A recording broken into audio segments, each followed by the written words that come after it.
খাবার টেবিলে বসে মাকে চোখ দিয়ে ইশারা করে বললাম আমার কথাটা বাবাকে বলার জন্য। মা ভয়ে ভয়ে বাবাকে বলল, তোমার ছেলে নাকি বন্ধুদের সাথে কক্সবাজারে ঘুরতে যাবে, সেখানে কয়েকদিন থাকবে, ওর নাকি 10,000 টাকা লাগবে। বাবা আমার দিকে তাকিয়ে বলল, কবে যাবে? আমি বললাম 5 দিন পর। বাবা তখন বলল, আচ্ছা ঠিক আছে, আমি 3 দিনের জন্য একটা কাজে বাইরে যাব, এই 3 দিন তুই একটু দোকানে বস, আমি ফিরে এসে তোকে টাকা দেই। আমি খুশি হয়ে বললাম, আচ্ছা ঠিক আছে, কোনো সমস্যা নেই, এই 3 দিন আমি দোকানে বসবো, তুমি তোমার কাজ সেরে আসো। পরের দিন আমি সকালে দোকানে চলে গেলাম। আমাদের ছোট্ট একটি দোকান আছে, কাপড়ের দোকান, সেখানে 2 জন কর্মচারীও আছে। আগে অনেকবার দোকানে গিয়েছি, তবে কখনোই দোকানে বসা হয়নি। দোকানে আমার এই প্রথম বসা। দোকানে আমার কাজ হলো কোন মাল কত টাকা দিয়ে কেনা আর কত টাকা বিক্রি করা সেটা লিখে রাখা, আর কাস্টমার আসলে কাপড় দেখানো। তারপর সেই কর্মচারীরা আমাকে কাজকর্ম বুঝিয়ে দিচ্ছিল। ঠিক সেই সময় সকাল সকাল একজন কাস্টমার আসলো, সে এসে 20-25টা শার্ট দেখলো, তবে একটাও তার পছন্দ হলো না। অবশেষে সে চলে গেল। আমি বিরক্ত হয়ে কাপড়গুলো গোছাচ্ছিলাম, তখন একজন কর্মচারী এসে বলল, ভাইয়া বিরক্ত হলে চলবে না, সবসময় হাসি মুখে থাকতে হবে। কিছু কিছু কাস্টমার এসে দোকানের সমস্ত কাপড় দেখে ফেলবে, তবে একটাও নিবে না, কিচ্ছু করার নেই, তারপরেও হাসি মুখে থাকতে হবে। তার কিছুক্ষণ পর আরেকটা ছেলে আসলো, সে এসে প্যান্ট দেখতে চাইলো। আমি তাকে কয়েকটা প্যান্ট দেখালাম, তারপর সে একটা প্যান্ট পছন্দ করলো। সেই প্যান্টটার কেনা দাম ছিল 1200 টাকা, আমি তার কাছে 1500 টাকা চাইলাম। সেই প্যান্টটা সে কিছুক্ষণ নাড়াচাড়া করে 300 টাকা বলল। আমার রাগি শরীরটা জ্বলতেছে, 1200 টাকা কেনা প্যান্ট 300 টাকা বলতেছে, তবে কিছুই বলতে পারছি না। তারপরে হাসি মুখে বললাম, না ভাইয়া দেওয়া যাবে না, এই প্যান্টটা তুমি 1400 টাকা হলে নিতে পারবে। ছেলেটা চলে গেল। তার কিছুক্ষণ পর আরেকজন মহিলা আসলো, এসে সমস্ত দোকান উলট পালট করে ফেললো। তারপর 2টা কাপড় পছন্দ করলো। পছন্দ করার পর বলতেছে, আমার হাজবেন্ড 3 দিন পর স্যালারি পাবে, 3 দিন পর এসে আমি এই কাপড় দুটি নিয়ে যাব, রেখে দেন। রাগে আমার শরীর জ্বলতেছে, কিন্তু আমি কিছুই বলতে পারতেছি না। তারপর তাকে হাসি মুখে বললাম, ঠিক আছে আন্টি, আঙ্কেল যখন টাকা পায় তখন এসে কাপড়টা নিয়ে যান, সাথে আঙ্কেলকেও নিয়ে আসবেন। তার কিছুক্ষণ পর একটা ছেলে আর একটা মেয়ে আসলো, দেখেই মনে হচ্ছিল তারা গার্লফ্রেন্ড বয়ফ্রেন্ড। এসে অনেক ভাব দেখাচ্ছিল। এক কর্মচারীকে বলল, তোদের দোকানের সব থেকে ভালো কাপড় চোপড় গুলো আমাকে দেখা। তারপর সে অনেকগুলো কাপড় চোপড় দেখালো।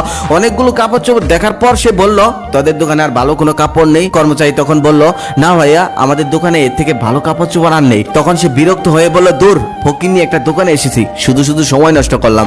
তখন আর সহ্য করতে পারলাম না, মুখ ফুটে বলেই ফেললাম, ভাইয়া আপনি তো বড় লোকের পোলা, তাহলে এখানে কেন এসেছেন?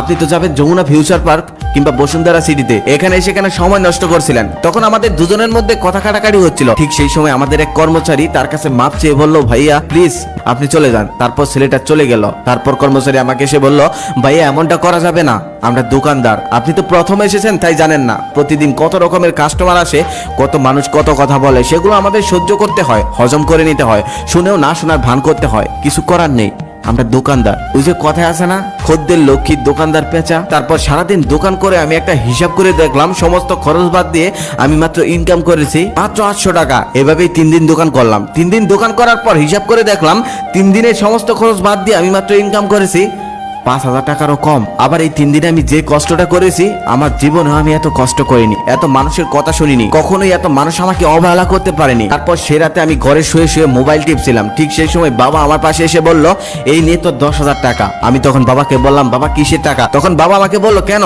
তুই না বন্ধুদের সাথে কক্সবাজারে ঘুরতে যাবি, সেখানে না টাকা লাগবে? তখন আমি বললাম, না বাবা, আমি ঘুরতে যাব না।